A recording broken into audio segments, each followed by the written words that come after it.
नमस्कार। प्रारंभ पर आप सभी का स्वागत। मैं अवनीश। चैनल आपने सब्सक्राइब किया है, वीडियोस को आप लाइक करते हैं, शेयर करते हैं, बहुत बहुत धन्यवाद। बेल आइकन जरूर दबा के रखिए ताकि किसी भी अपलोड की सीधे सूचना आपको मिले। स्क्रीन के दूसरे हिस्से पे आपको जो दिखाई दे रहे हैं, मैं सक्षम नहीं हूं आपका परिचय कराने के लिए। आप सबके चहेते भाऊ तोरसकर सर। भाऊ जी, आपका बहुत बहुत स्वागत प्रारंभ पर। नमस्कार। नमस्कार भाऊ, महाराष्ट्र में विधानसभा चुनाव हुए, उसके रिजल्ट आए, उसके बाद निकाय के चुनाव आए, उसके भी रिजल्ट आए, और जो ट्रेंड विधानसभा ने शुरू किया था वही निकाय चुनाव ने भी कायम रखा। अब बीएमसी के चुनाव ने बहुत सारे रिश्तों को फिर से रीडिफाइन किया है। मैं बात करूं अगर मातोश्री परिवार, तो वो दोनों भाई इकट्ठे हुए हैं। बहुत सारे और डेवलपमेंट है, और अब 15 तारीख को वहां पर मतदान होगा, 16 को काउंटिंग होगी, उसके बाद रिजल्ट आना शुरू हो जाएगा। लेकिन अब जब बिल्कुल मुहाने पर चढ़ चुका है चुनाव बीएमसी का, जिसमें कि नाम वापसी और सारी चीजें तय हो गई हैं, 1 हफ्ते का समय चुनाव प्रचार का है, और 68 वो निर्विरोध चुने जा चुके हैं। हालांकि 8 उद्धव ठाकरे और इस ग्रुप के जो प्रत्याशी हैं वो हाईकोर्ट भी जा चुके हैं। तमाम गतिविधियां चल रही हैं। भाव तुरस्कर कैसे देखते हैं बीएमसी के इस चुनाव को? क्या विधानसभा, निकाय और उसके बाद बीएमसी एक ही तरफ ट्रेन जा रही है? भाव का आकलन क्या है? असल में तो चुनाव हो ही नहीं रहा है। यानी अगर सामने कोई है नहीं तो लड़ाई कैसे होगी। हाँ, मीडिया में बहुत जोर शोर से चुनाव चल रहा है। ट्रोलर्स में और पार्टियों में चुनाव जोर शोर से चल रहा है, लेकिन 90% जनता जो वोटर है उसमें कहीं भी चुनाव दिखाई नहीं दे रहा है।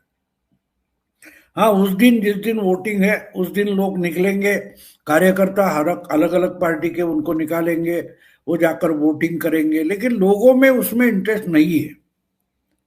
इसका कारण देखो, अब जब तक चैलेंजर नहीं होता, दारा सिंह वगैरह जो कोई पहलवान होता है उसको कोई चैलेंज देता है, जो चेस में वगैरह दुनिया का मास्टर जो ग्रैंड मास्टर होता है उसको कोई चैलेंज करता है, उसके बाद उनकी लड़ाई शुरू हो जाती है। यहां कोई चैलेंजर है ही नहीं। मैं तो मानता हूं एक तरीके से एनडीए 1, एनडीए 2, एनडीए 3 ऐसी टीमें बनी और उसमें ही मैच चल रहा है। अब मुंबई में एकनाथ शिंदे और देवेंद्र फडणवीस यानी बीजेपी और शिवसेना साथ में, पूना में बीजेपी और अजीत दादा की पार्टी एक दूसरे के साथ लड़ रही है, और कहीं आप देखोगे तो बीजेपी और एकनाथ शिंदे की पार्टी लड़ रही। उद्धव की पार्टी है कहा, यानी मैदान में तो नहीं है ना। मुंबई में सिर्फ एक है ठाकरे बंधु, ठाकरे ब्रांड बोला जाता है, वो मीडिया में बहुत चल रहा है। ठाकरे ब्रांड जो है वो मीडिया में बहुत चल रहा है, जमीन पर नहीं है। क्योंकि ये लोग घूमते हुए मीटिंग, अब देखो आपने बोला कि नगर पालिका नगर परिषद 288 288 चुनाव हो गए। अभी अभी 2 दिसंबर को हुए थे और कुछ रुके गए थे, तो उनका वोटिंग ही 20 तारीख को हो गए, 21 तारीख को चुनाव आ गए, मतगणना नतीजे आ गए। नतीजे में क्या सामने आया, 130 जगह पर बीजेपी के नगराध्यक्ष चुने गए, कुछ 57 जगह पर, उसके 57-52 पर एकनाथ के आ गए, बाकी और कुछ 40 पर। यानी विधानसभा में जितने एमएलए जिस पार्टी के हैं वैसा ही बंटवारा नगर पालिका नगर परिषद के चुनाव में आ गया। इसका कारण ये था कि सामने लड़ने को कोई नहीं, ना शरद पवार ना कोई कांग्रेसी, 1-2 कांग्रेस के नेता है, वडेट्टीवार और सकपाल वो विदर्भ के, उस इलाके में उन्होंने काम किया। लेकिन बाकी का जो महाराष्ट्र है, नॉर्थ महाराष्ट्र, कोकण है, वेस्टर्न महाराष्ट्र है, मुंबई वगैरह जो कुछ इलाके हैं, वहां तो मराठवाड़ा, उसमें कांग्रेस ने भी काम नहीं किया। ना उद्धव ठाकरे के पार्टी ने कुछ किया, ना शरद पवार के पार्टी ने कुछ किया। मतलब जो कुछ चुनाव हुए ये आपस में हो गए। कोकण में हमारे कणकवली करके नगर पालिका है, वहां नारायण राणे के 2 बेटे एक दूसरे से लड़ गए, एक शिवसेना में है एकनाथ शिंदे के, दूसरा बीजेपी में है, और चुनाव के नतीजे आने के बाद एक ही घर में रह रहे। यानी सत्ता में भी यही पार्टी है, अपोजिशन में भी वही पार्टी है, तो मामला क्या निकला? तो बिल्कुल वही बात आज हो रही है। एक मुंबई में थोड़ा ठाकरे ठाकरे ठाकरे चल रहा है, वो मीडिया में चल रहा है, जमीन पर नहीं है, जमीन पर नहीं है। इसका कारण इनमें जो ठाकरे बंधु साथ में आए, आप वो विजुअल जो आते हैं ऑप्टिक्स आपके सामने, उसमें राज ठाकरे की जो बॉडी लैंग्वेज है उसका स्टडी करो, आपको पता चलेगा वो अलग अलग अलग ऐसे पीछे रहते कि मैं इसमें नहीं हूं, फिजिकली हूं लेकिन मन से नहीं हूं, ये बताना मानो चाहते हैं। तो लड़ाई जो हो रही है, अगर दो तगड़े पार्टियों में, दो तगड़े पहलवानों में कुश्ती नहीं होती तो कुश्ती का मजा नहीं होता। मानो देवा भाऊ हो, एकनाथ शिंदे हो, अजीत दादा हो, वो महाराष्ट्र के पूरे विपक्ष को बच्चे जैसा खेल उनके साथ खेल रहे, और बच्चों को कई जगह झुंझुना भी रहना पड़ता है, तो मीडिया भी एक तरीके से बच्चा बन गया। देखो एकनाथ शिंदे और देवेंद्र फडणवीस की लड़ाई शुरू हो गई, इसमें बड़ी नाराजगी की लहर है वगैरह वगैरह, है कहा? कुछ भी नहीं। अभी चुपचाप 137 सीटों पर बीएमसी में बीजेपी लड़ेगी और 90 सीट पर एकनाथ शिंदे लड़ेंगे। इसी ढंग से विधानसभा का बंटवारा हुआ था, और दोनों के तगड़े एमएलए चुनकर आए, तगड़े चुन, झगड़ा नहीं, कुछ नहीं। हाँ, लेकिन खबरें थी, हाँ एकनाथ अड़कर बैठ गया है, देवेंद्र के पसीने छूटे हैं। आखिरी दिन देखते तो इसका 137, इसके 90, टोटल क्लियर। तेरे को जो दोस्त है उनको चाहिए तो तेरे कोटे से देना, रामदास आठवले को हमारे कोटे से देते। रामदास आठवले को नहीं मिला तो उसके 38 कैंडिडेट खड़े हो गए, और वो 38 कैंडिडेट ये एनडीए के खिलाफ ही लड़ रहे, फिर भी वो इनकी प्रचार सभा में खड़ा था आकर। मतलब क्या है? एक ड्रामा किया जा रहा है इनके खिलाफ। अगर कोई देखो, बाहर का कोई आपके घर में आकर गालियां देता है, दरवाजे पर खड़ा होकर आपको चैलेंज करता है, तो आप पूरा फैमिली इकट्ठा होकर सामने वाले से लड़ जाते हो। हाँ, तो बाद में वो चुपचाप निकल जाता है ठंडा होकर। उसके बाद में घर में आप एक दूसरे को आलिंगन नहीं देते, थोड़ी ही देर में बीवी, उसका पति, बेटे, सास, बहू झगड़े शुरू हो जाते घर में। तो बिल्कुल वही चल रहा है, उससे ज्यादा कुछ भी नहीं है। इसमें एक बात तय है कि किसी भी तरीके से देवेंद्र फडणवीस ने 3 महीने पहले स्ट्रैटेजी डिक्लेयर की थी, भाई अगर हमारी जमती नहीं तो एक दूसरे के साथ लड़ेंगे, लेकिन ध्यान में एक रखो कि नतीजों के बाद साथ में बैठना है। जो मैंने बोला कणकौली में हो गया कि दो बेटे एक घर में रहने के रहते हैं, एक अपोजिशन में, नगर पालिका के अपोजिशन में बैठा है, एक सत्ता में बैठा है, एक का नगराध्यक्ष है, दूसरे के पास बहुमत है। तो अपोजिशन के लिए जगह कहां बची? मैं आपको एक बढ़िया कहानी बताता हूं, हमारे नानी ने कही थी कि 2 फकीर कहीं सफर पर निकले, एक गांव में जाते, बहुत देर रात हो गई, तो बोले अभी खाना क्या करेंगे, कहीं तो होटल बिटल तो है नहीं। तो बोले चलो अपने साथ झोले में कुछ है, वही चावल पका कर खाएंगे। तो 3 पत्थर इकट्ठा करते और चूल्हा बनाते। बोले लकड़ी कहाँ से लाएंगे अंधेरे में? तो देखते कि नजदीक एक घर का कंपाउंड था, तो बोले इसकी लकड़ी निकालेंगे। तो बोले पीटेंगे लोग, कैसे? तो बोलते एक ड्रामा करते, और दोनों फकीर एक दूसरे से जोर जोर से झगड़ा करने, गाली गलौज तक आ जाते। गांव घर में आसपास के घरों में लोग थे खड़े, वो बाहर निकलते, क्या होगा, क्या आवाज आ रही। तो ये गुस्सा, लोग इकट्ठा हो गए, तो गुस्से में जाकर कंपाउंड की 3-4 लकड़ियां निकालते, एक दूसरे पर मारना शुरू करते। ये लकड़ी पर मार रहा है, वो लकड़ी पर मार रहा है, और गांव के लोग आकर क्या है, कौन हो तुम भाई, क्या है, समझाते, अरे इतने दूर से इकट्ठा गए, झगड़े, ऐसा गलत है, ऐसा मत करो। तो समझाने से समझ जाते, गांव वाले निकल जाते, और वही लकड़ी जलाकर अपना चूल्हा पर। बिल्कुल वही हमारे यहाँ का चुनाव चल रहा है, वो दिखावा सब है, ये दिखावा है।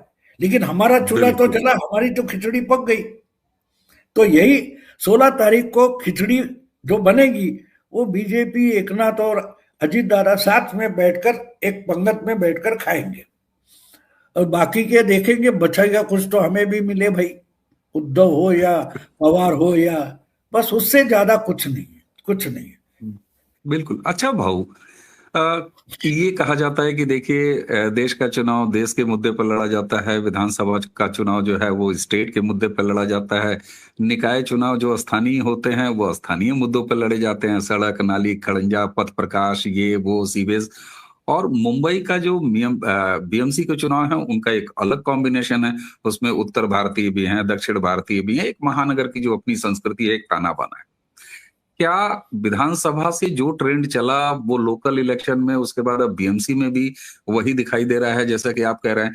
तो क्या ये स्थानीय मुद्दे लोकल ये सबसाइड हो गए हैं और एक ऐसा ट्रेंड अब दिखाई दे रहा है कम से कम महाराष्ट्र ने? अब बाकी प्रदेशों में उसका क्या होगा, क्योंकि ये बीजेपी वाले डबल इंजन सरकार की बात करते हैं। तो क्या अब हर छोटा बड़ा चुनाव राष्ट्रवाद के मुद्दे पर लड़ा जा रहा है और उसके साथ एक पैकेज बनाया जा रहा है कि भाई अगर विकास भी मिल जाए, साथ में स्थानीय निकाय भी मिल जाए और ये भी हो जाए वो भी हो जाए? क्या एक नई राजनीति जो कि बिल्कुल ऊपर से लेके नीचे तक A to Z सॉल्यूशन जैसी एक कोई नई राजनीति?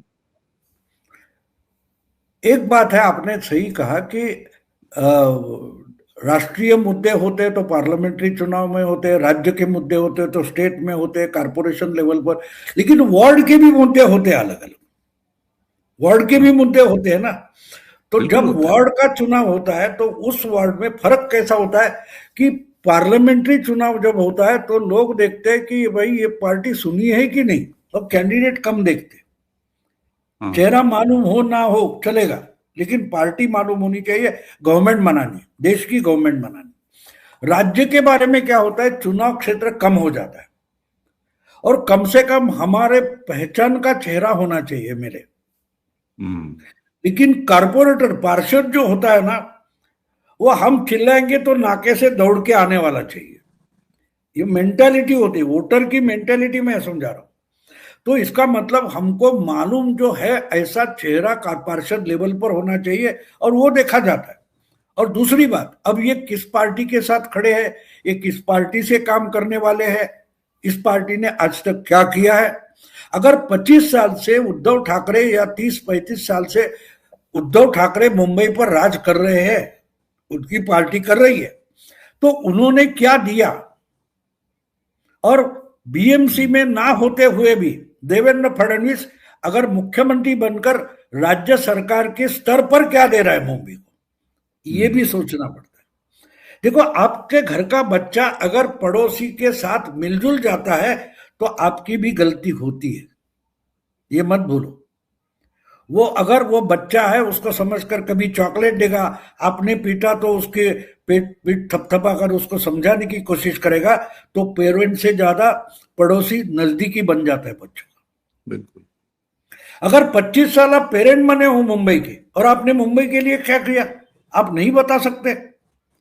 25 साल में हमने 92,000 करोड़ की एफडी की थी, तो बच्चा बोल रहा है अरे मेरे को स्कूल में जाने के लिए यूनिफॉर्म के पैसे तक नहीं दे रहा है बाप, तो दूसरा कोई फ्री का गणवेश दे यूनिफॉर्म दे रहा है, तो मैं पड़ोसी के पास जाऊंगा ना।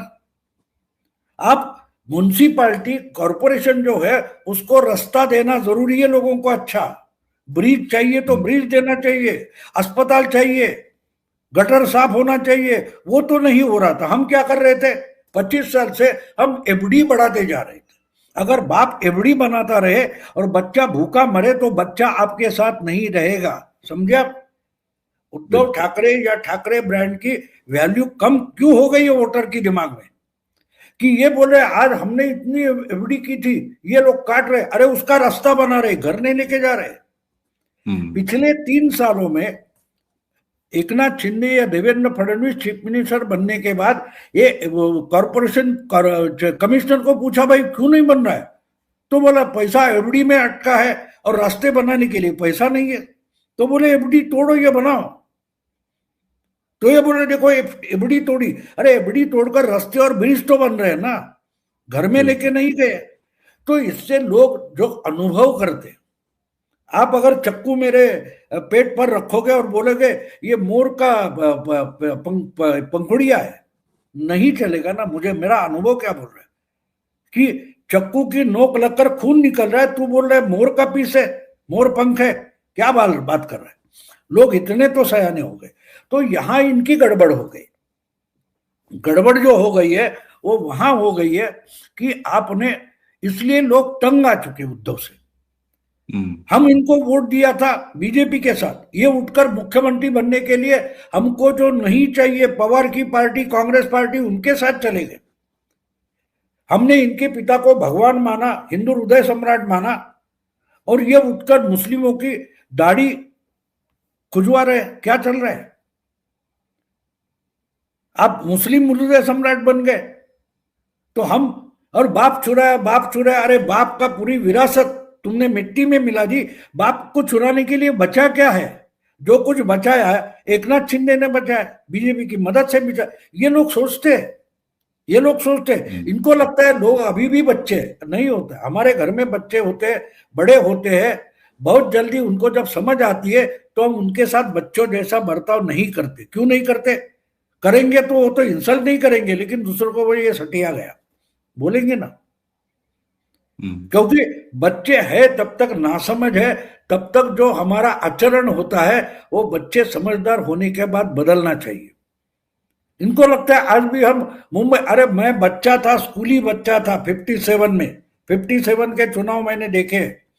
जो संयुक्त महाराष्ट्र और मुंबई के आंदोलन पर बने गए, उसके बाद 3 साल महाराष्ट्र बना, तब से लेकर आज 70 साल होने को आए, और आप मुंबई तोड़ेंगे, मुंबई तोड़ेंगे। लोग क्या पागल है? लोग इतने पागल नहीं है ना। तो इसलिए मुझे लगता है कि बीजेपी, जो आपने सवाल पूछा वो सही है कि विधानसभा के बाद जो फर्क हुआ है, जो फिर स्थानीय नगर पालिका और उसमें दिखाई दिया है, वो बिल्कुल सही है, बिल्कुल सही है। और इसका एक बड़ा कारण मैं मानता हूं कि अपोजिशन लड़ने के लिए तैयार नहीं। ऐसी बात नहीं, देखो एक बात होती है, मेरा भी प्लॉट है, आपका भी प्लॉट है, मैंने बंगला बना दिया, आप बनाना नहीं चाहते, बोले अल्लाह दिन आएगा, जादू का चिराग लाएगा और बंगला मैं खड़ा कर दूंगा। ऐसे नहीं होगा, आपको बनाना पड़ेगा, बनाना पड़ेगा। तो ये मेहनत नहीं करना चाहते। 5 जुलाई को इनके 2 भाई इकट्ठा हो गए और सीट के बंटवारे के लिए 6 महीने निकल गए। आप लोगों को इतना भी नहीं पा रहे हो कि हम इकट्ठा लड़ेंगे, सीट का बंटवारा करेंगे। इसके लिए 24 दिसंबर आ गया 5 जुलाई से। तो इंपॉर्टेंट टाइम तो आपने खराब किया है। तो लोग क्या करेंगे? अभी इनकी प्रचार सभा तक नहीं हुई, और देवेंद्र फडणवीस ने मेरा ख्याल है कुछ 2 या 3 तारीख को सांगली, इचलकरंजी 2 सभा करके उसी दिन मुंबई में तीसरी सभा की और बीएमसी के लिए। उसके पहले 2 बाहर गांव के सांगली और कोल्हापुर की 2 मीटिंगें करके देवेंद्र मुंबई आए थे। तो फर्क यहां महसूस होता है ना। आप अगर कुछ करोगे नहीं, अरे बच्चे को भी भूख लगती है तो कम से कम रोता तो है। बिल्कुल। आप पालने में पड़े, बोलते कोई आके डोर खींचेगा तो मुझे नींद आएगी। अरे ऐसी बात नहीं होती। बिल्कुल। अच्छा भाऊ, जो लोकसभा का इलेक्शन महाराष्ट्र में, लोकसभा के इलेक्शन ने एक बिल्कुल अलग चेहरा पेश किया। 2024 की मैं बात कर रहा हूँ। उत्तर प्रदेश में भी यही हाल हुआ, लेकिन 27 का जब मैं माहौल यहाँ यूपी में बैठ के देखता हूँ तो बिल्कुल उल्टा पाता हूँ। तो यही स्थिति महाराष्ट्र में भी आप देखिए, लोकसभा के बाद जब विधानसभा होता है बिल्कुल पैराडाइम शिफ्ट नजर आता है। उसके बाद वो लोकल बॉडी में जाता है, बीएमसी में भी वही आ रहा है। तो मतदाता का ये जो पैटर्न है, इसको लेके कैसे कहेंगे आप? चाहे वो महाराष्ट्र हो और उत्तर प्रदेश, ये 2 सबसे बड़े उदाहरण निकल के आए थे 2024 में, जिसके वजह से 240 का ताना नरेंद्र मोदी झेलते हैं, आज भी झेलते हैं। आपकी समझ में गलती है। आप खबरें ज्यादा देखते हैं। खबरें देखो, मैं उसको आक्षेप नहीं लूंगा, लेकिन खबर में जो कूड़ा कचरा है वो बाहर निकाल कर खबर देखो। महाराष्ट्र में मैं लगातार बोलता, देवेंद्र के सामने एक बार मैंने बोला था, एक मंच पर थे, देवेंद्र ने कहा था हम नैरेटिव में हार गए। मैंने बोला बीजेपी हारी नैरेटिव के कारण। यही तो गलत नैरेटिव है। बीजेपी हारी नहीं है, बीजेपी हारी नहीं है। इसलिए मैंने बोला ना, कोई तो आके मेरे पलने का डोर खींचे तो मैं सो जाऊंगा। आपने लिथार्जी दिखाई है। देखो, महाराष्ट्र के जो चुनाव हुए थे लोकसभा में, उसमें सिर्फ 2 लाख का फर्क था, 2 लाख का। और ये खुद देवेंद्र बोल रहा था लोकसभा चुनाव के बाद। देवेंद्र ने बार बार अपने कार्यकर्ताओं को समझाया, बोले हमने आलसी बैठ गए थे, जीतेंगे तो जीतेंगे, आराम से हो जाएगा। लेकिन सिर्फ एमवीए और एनडीए में महाराष्ट्र में सिर्फ 2 लाख का फर्क था। और परसेंटेज में देखो तो आधा परसेंट से भी ज्यादा नहीं थे, 0.3%। तो देवेंद्र बार बार अपने कार्यकर्ताओं को समझाते रहे कि भाई अगर 2-3% अगर हम वोटिंग बढ़ाते हैं विधानसभा में, कि ये पूरे के पूरे जो नतीजे हैं उल्टे पलटे हो जाएंगे। और हो गए। कौन सी बड़ी बात हो गई, कोई चेंज नहीं हुआ है। ये आलसी बैठे थे, काम करने निकले। लोकसभा में थोड़े आलसी हो गए, कैच छूट गई थी। विधानसभा में चौकन्ने थे, कैच हो गई, कोई बड़ी बात नहीं। निकाय चुनाव में वही हो गया। 6%, 5.5-6% वोटिंग विधानसभा में बढ़ गई। और देखो क्या हो गया, कितना चमत्कार हो गया। और जब आप कार्यकर्ता निकलता है, वोटर बाहर निकलता है, जो आलसी बैठा है उस आपका वोटर है, आप निकालते हो। आप तो जाकर किसी को भी नहीं निकालोगे, आप जाते हो तो आपको मालूम है ये तो अपना वोटर है, तो वो आलसी बैठा है उसको निकालते हो ना आप। तो उसमें से 80% वोट आपके पर्दे में आ जाते, और वही तो चमत्कार हो गया, वही चमत्कार हो गया। और अगर आप विधानसभा का चुनाव और आज का जो होने वाला चुनाव है वो समझने की कोशिश करें तो आपको कल दिमाग में आ जाएगा मैं क्या करूं।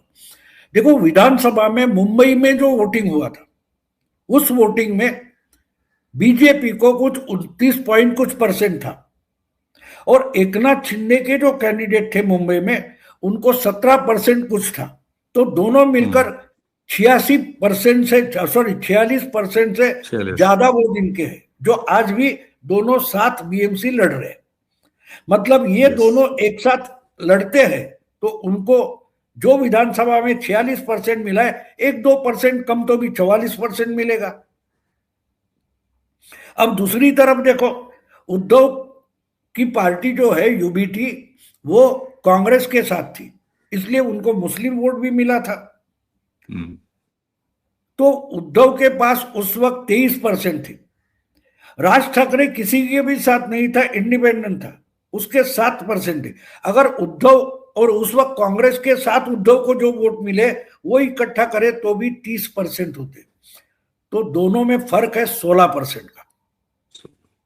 विधानसभा के आंकड़े में हम जाते हैं तो दोनों में फर्क जो है वो 30% का है, और वो भी कांग्रेस से अलग होकर उतने ही वोट उद्धव को मिलेंगे, ये हम प्रिज्यूम करते हैं। तो 30% बनता है, या तो 28% भी बन सकता है।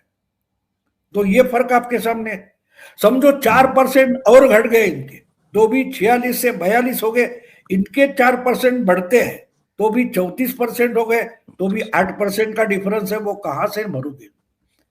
तो देखना, आंकड़े बोलते हैं, लेकिन आप अगर कान में रुई डालकर बैठे हो तो आप सुन नहीं पाओगे, ना समझ पाओगे। अब दूसरी बात, अभी अभी जो एसएनडीए का जो ओपिनियन पोल या सर्वे आया है, उसमें उन्होंने बताया है कि विधानसभा में 58% वगैरह कुछ महायुति को मिले थे, मराठी वोटर 58%, और उद्धव को कुछ 34% वगैरह मिले थे। अब बात यह है कि उतना परसेंट नहीं बचेगा, इनका भी घट रहा है, उनका भी घट रहा है। लेकिन सबसे इंपॉर्टेंट बात यह है कि मुंबई में जो वोटर है वो 3 तरीके के, एक मुस्लिम वोटर है, एक मराठी वोटर है, और एक नॉन मराठी वोटर है।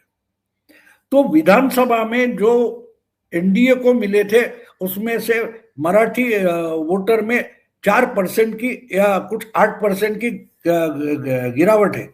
लेकिन मुस्लिम वोटर्स में उद्धव के लिए 44% की गिरावट है।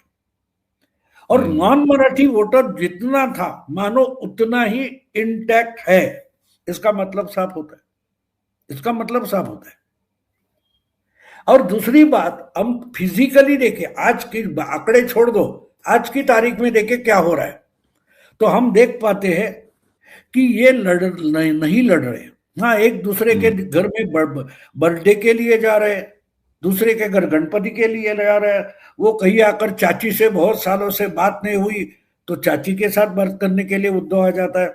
ये पॉलिटिक्स नहीं है, ये पॉलिटिक्स नहीं है। और उद्धव और ठाकरे ब्रदर छोड़ देते हैं तो कांग्रेस या आपका शरद पवार का गुट और कोई अपोजिशन है नहीं। अपोजिशन सिर्फ ठाकरे ब्रांड है, और वो तो काम करना नहीं चाहते। वो बोलते मराठी मानुस हमारे लिए कुछ करेगा, हम अपने लिए कुछ नहीं करेंगे। बोलता है ना, मेरे पास देने के लिए कुछ नहीं, लेने के लिए मेरे हाथ खुले हैं। तो ऐसा नहीं होता। और दूसरी बात और समझ लो कि जो 68 अनअपोज आ गए वगैरह, आपने शायद जिक्र किया था जी, तो कांग्रेस यानी बीजेपी, एकनाथ शिंदे, दूसरा गुट है ठाकरे, तीसरा गुट है कांग्रेस और प्रकाश आंबेडकर। तो कांग्रेस और इनका अलायंस हो गया, कांग्रेस और प्रकाश आंबेडकर। प्रकाश आंबेडकर ने पहले बोला था कि 112 सीट हम खुद की ताकत पर लड़ाएंगे, लेकिन आखिर में उनका गठबंधन हो गया। कांग्रेस ने इनके लिए 62 सीटें छोड़ी थी, उसमें से 16 सीटों पर इन्होंने कैंडिडेट ही खड़ा नहीं किया। इसका मतलब क्या होता है? प्रकाश अंबेडकर ने अलायंस तो की, सीट के लिए बहुत झगड़ा वगैरह किया, सीट तो अपने हिस्से में ले ली, लेकिन हारने के लिए भी खड़ा करने वाला कैंडिडेट इनके पास नहीं है। समझे आप? एक बात होती है कि आपको सत्ता पानी है तो आपको मेजॉरिटी संख्या लानी पड़ती है, और मेजॉरिटी संख्या का मतलब मेजॉरिटी वार्ड्स या चुनाव क्षेत्र में आपको जीतना पड़ता है। वो जीतने वाला कैंडिडेट ढूंढना पड़ता है, खड़ा करना पड़ता है, प्रचार करना पड़ता है। आपके पास हारने के लिए कैंडिडेट नहीं है, कैंडिडेट नहीं। भाई ये लो 10,000 रुपए डिपॉजिट भर ले, घर में जाके सो जा, 500-600 वोट हमारे नाम पर पड़ेंगे, बस हो गए, हार जा, कोई बात नहीं। तो आपके पास अगर हारने के लिए कैंडिडेट नहीं है तो आप जीतने वाले कैंडिडेट मेजॉरिटी में कहां से लाओगे, कहां से लड़ाओगे, कैसे जिताओगे, कैसे सत्ता पाओगे? मुझे ये समझ में नहीं आता। ये क्या पजल है कि हम जीतेंगे, कैसे जीतेंगे? घर में बैठकर जीतेंगे। मैं हमेशा एक चुटकुला बताता हूं। दो दारू बेवड़े थे, एक दूसरे को बोल रहा है, यार बहुत, एक सोच रहा हूं ये पूरी पृथ्वी खरीद लूं, मैं पूरी अर्थ खरीदना चाहता हूं। दूसरा बोलता है बिल्कुल पॉसिबल नहीं। तो बोला क्यों? नहीं, मुझे बेचनी नहीं है। तो ये जो अपोजिशन का चर्चा चलता है मीडिया में, डिबेट चलती है, वो बिल्कुल ऐसी बेवड़े बैठे हैं। कोई चांद खरीदना चाहता है, कोई पृथ्वी खरीदना चाहता है, कोई मंगल खरीदना चाहता है, और दूसरा बोलता है मुझे बेचना नहीं है।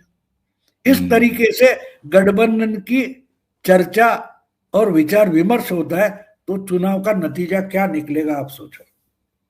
बिल्कुल भाऊ, और जिस तरीके से आपने फिगर से ये सामने रख दिया, क्योंकि ये बड़े लोगों के मन में, मैंने भी देखिए ना सवाल यही पूछा कि पार्लियामेंट इलेक्शन में जो कुछ दिखाई दिया उसके बाद ठीक उलट विधानसभा में क्यों, निकाय में क्यों और बीएमसी में क्यों, लेकिन आपने कहा कि नहीं, ऐसा है ही नहीं है।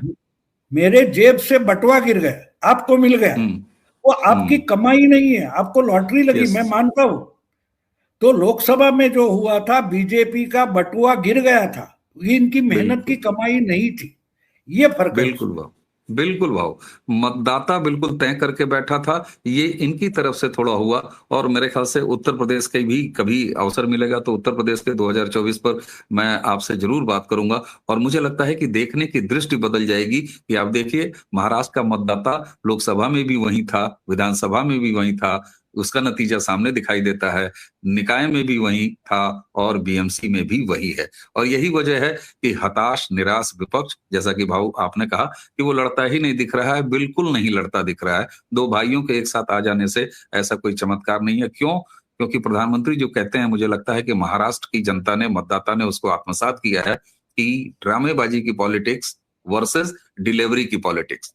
तो निश्चित तौर पर जो सरकार वहां पर डिलीवर कर रही है बीएमसी के अहाते में जाकर, और उद्धव ठाकरे और ठाकरे ब्रदर्स वहां रहते हुए भी नहीं कर पा रहे हैं, ये कम से कम बीएमसी का मतदाता देख रहा है। भाऊ, आपने हमें समय दिया इतने विस्तार से, इतने सहज ढंग से। दर्शकों को बीएमसी चुनाव के नतीजे लगभग आज आपने अपने मार्गदर्शन में घोषित कर दिया निश्चित तौर पर। इसके लिए आपको बहुत बहुत धन्यवाद।